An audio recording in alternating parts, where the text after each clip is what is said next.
الحمد لمن خلق وخلق الخلق وبرك الملك والملك والملكوت والجبروت. سبحان الله الذي له الحمد والمدح والمجد والذكر والشكر والصلاة الأكبر. سبحان الله وحده بتكبر وتنور وتحكم وتجوز وتنور وتفرد وتباعد بالكمال. وحده بأحدية والصمدية. وحده بالبرهان والسلطان. لا شريك له. وأشهد أن سيدنا وسندنا وإمامنا بإمامة العظمى. أما بعد فأعوذ بالله من الشيطان الرجيم.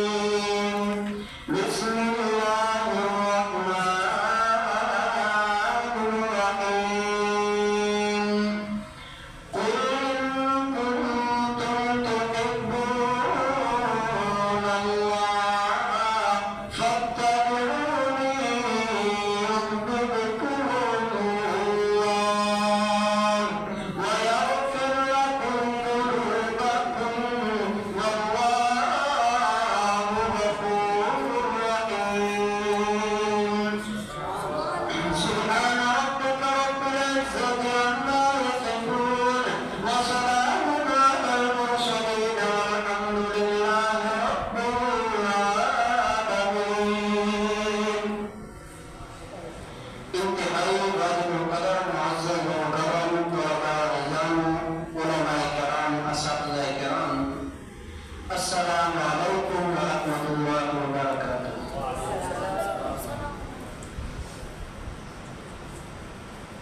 بحمداللہ بڑی ہی طویل مدت کے بعد یہاں حاضری کرنے کا شرف حاصل ہوا.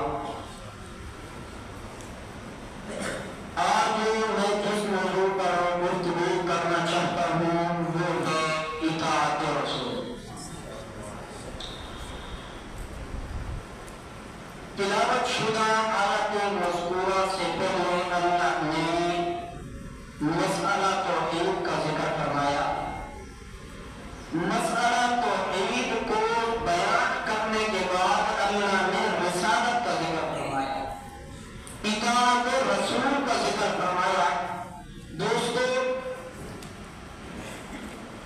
توحید کے بعد رسالت کا ذکر کرنا اس کا مطلب یہ ہے کہ جس طرح توحید کا انکار کرنے والا کافر ہے اسی طرح رسالت کا انکار کرنے والا بھی کافر ہے.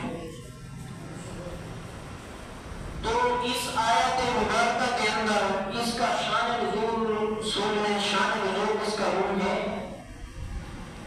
کہ یہود و نصارا دعویٰ کیا کرتے تھے کہ نحن ابناء اللہ و احباؤہ,